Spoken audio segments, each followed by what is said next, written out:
Welcome back to The Slice, folks, and new studio. Who dis? Yes, we're in a new little updated studio. Nice little paint job. What do you think? I think it looks a little bit crisper. New location. Same old studio, same old Slice, coming at you with the news. And in the news this week, as I'm sure you've all seen, is some Australian Open quarantine drama. Like, what is going on? I've been seeing so many different things, like mice in the hotel room, Djokovic getting roasted for requests, lots of different things. Who's going to come out of this quarantine best? Is it going to affect the level of the Australian Open? What is going on? That's what I'm trying to get down to in this episode of The Slice. Thanks for being here, and let's get into it. That's so I don't have many bagels. Welcome to The Slice. Welcome to The Slice. Welcome to The Slice.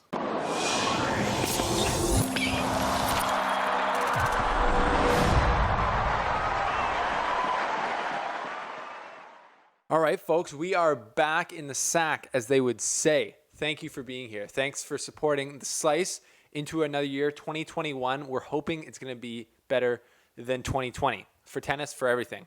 So thanks for checking out our past videos. I put out a couple of last videos. We did one with our partners at Bear Mountain up on the clay, me learning how to do a drop shot. So go check out my drop shot form there. Get a good lesson from the head coach, Sean, up there. Also, make sure you do any of your tennis shopping from our partner, Courtside Sports, the best online tennis store in Canada for sure. Get it while you can. And thanks for liking and subscribing as always. We are here. We do this for the fans, by the fans, and we love it. So follow us on Instagram for daily updates throughout the Australian Open. But heading into this year's Australian Open, we are at a completely different style of hosting it already, no matter what, obviously because we're in COVID. But the Aussies have done it a little bit different than the rest of the world. You know, and they're on their own island, so they're able to get their cases way down. Their government has imposed much stricter lockdowns and guidelines than other countries in the world, for good and bad, I would say. Again, not an expert on any of this here, but the case is the case. So the Victorian government, where Melbourne is located, they're like, we're not going to have the Australian Open players come in here and bring COVID. So they forced them to do a 14-day hotel quarantine. Now, that was going to be kind of okay because they were going to be able to get practicing in and stuff. But what's happened is 1,200 people throughout the time have flown into Melbourne or to Australia on 17 different charter flights. And it's turned out that 3 of those flights have had COVID on them. As you've probably already seen, this is not news to probably a lot of you. So anyone on those 3 flights had to go into a hard quarantine lockdown. So weren't able to leave the hotel room for 14 days, which that's something I've never done. I've never not left the room for 14 days. I'm sure most of you probably have never done that, unless you've gotten COVID and had to quarantine in real life. So pretty crazy there, obviously coming into a professional tournament. Arguably, it's one of the slams. It's one of the biggest tournaments in the year. So not an ideal setup, and there's discrepancies. There's lots of news reports of weird things going out, so we got the top 3 men and women quarantining in Adelaide instead of Melbourne. And I've heard that their restrictions are kind of a lot less. They get 5 hours outside of their room per day to train, hang out with their team, etc., because there was no COVID there.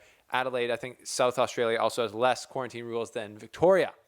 So is that preferential treatment compared to the other players who are in Melbourne who don't get as much time outside, and to the hard lockdown players who don't get any time outside? People are saying it is preferential treatment. The Tennis Australia worked it out with the South Australian government to have the top players like Nadal and Djokovic do an exhibition out there, so it's kind of a win-win. But Craig Tilley, the guy who's organizing all this thing from the Australian tennis side of things, kind of said, well, that's just the luck of the draw. You get preferential treatment when you're number 1 or 2 in the world, which, it does make sense. So they're the ones who pay the bills for everyone to play basically. I don't know, but not to come out without a little bit of controversy. And then we've seen videos from, number 28 in the world, Jelena Puntiseva, a mouse in her room 2 different times. So she went from one room because there was a mouse, switched to another one, and then there was apparently multiple mouses. You know what? But I've been to Australia, and that's not the worst thing that you could find in your Australia room or in your hotel room. That's for sure. I remember flicking on the lights one night, and it was just cockroaches. I don't know how I slept after that. I still don't know how. That's crazy. I was a little kid, maybe just a little bit more naive back then. But anyways, then we've had lots of players complaining about the food, right? We saw all these different social media posts complaining about the food, and then we have people complaining about those other players complaining, saying, look how lucky you are to be able to even travel. Like a lot of people in Australia like can't come back to Australia if they live abroad because of these crazy rules. Like it's insane.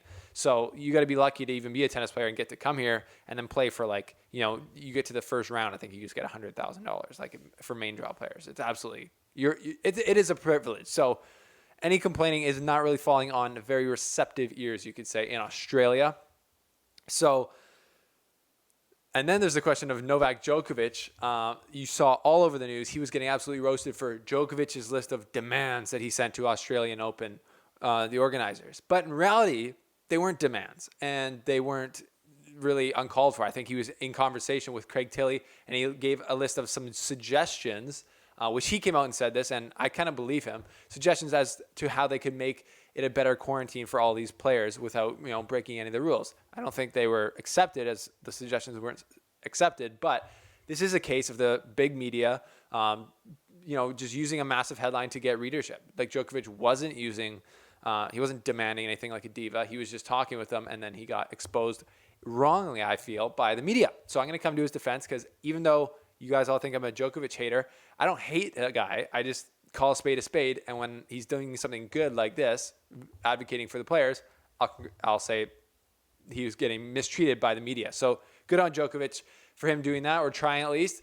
Really good on him it was cool to see this. We got a clip of him and dancing on his hotel room like a crazy man with his fans, sharing the love, something you love to see in a tough time like this.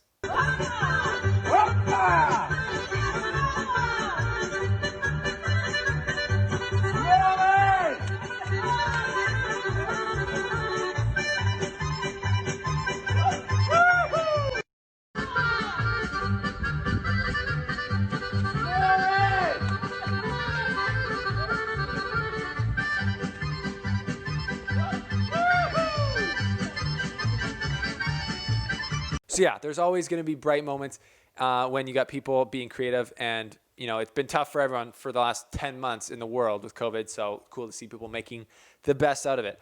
I've loved seeing it's been cool to see the videos of players like doing workouts in the room, hitting the balls against the mattresses, all that stuff. It's pretty kind of fun. And I think once they get out of quarantine and get to, playing the pre-tournaments, there's the ATP Cup. Can't wait for that. We'll have the coverage for you here. They got the Melbourne tournaments, the 250, and then they got the exhibition in Adelaide, and then obviously the Australian Open. I think there's just going to be like so much pent-up energy for these tournaments. I think we could see some special stuff. But is there going to be a discrepancy? Like how are these quarantines going to affect the level of play for these professional athletes coming into the Australian Open? Well, I think the players who got to practice every day, it shouldn't do much, honestly. It's like a lot of the time when you're traveling the world, like you go to random places, I've heard from a lot of them, you probably only leave your hotel to get dinner, practice, go to the tournament, and come right back. You're spending most of your time at your hotel anyway, so it's probably not that different.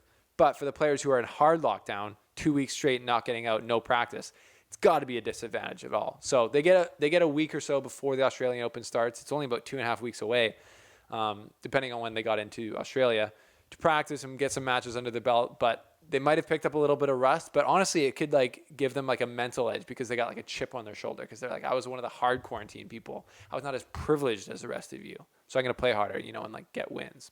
I don't know. What do you think? That's what I think. What I know is that this Australian Open is going to be awesome. It's going to work out, even though Federer's not here, because he literally looked at the situation. In the last video the news video, I reported that he couldn't come based on what he said, which is mostly his knee. But it got leaked that he's basically said, look, I'm 39 years old. I've got 20 slams, 4 kids. I can't be away from them for 5 weeks at this point in my career. It's just not worth it. What am I going to trounce down there and get stuck in a hotel room to try and win one more slam when I've already won 20? Didn't say all that, but that's basically what he meant, and I get it. So he let everyone else go down here. It's still going to be amazing. They're going to have half capacity of fans, I think, at the Australian Open, which is going to be awesome to see. I think the players will have more excitement in the arena when they're playing. It's going to be awesome. So huge shout out to the Australian Open, Tennis Australia organizers for putting this on. Shout out to the players for sticking it out in quarantine. And you're going to give us all some tennis to watch finally again, which is going to be amazing. The end of last year was honestly awesome. We're figuring out how to do this with COVID. It's trickier in Australia. The Aussies, they always got to do something different, but it's going to be awesome still. So the Slice will be here to cover it every step of the way. The Australian Open, we got some pretty cool things coming up, things I'm very excited to announce, things for you guys, things for us. It's just going to be awesome. So thanks for watching. like and subscribe if you haven't already. Hit the notification bell so you know when we post videos. Just helps us both out. And stay tuned for more coverage of the Australian Open madness from The Slice.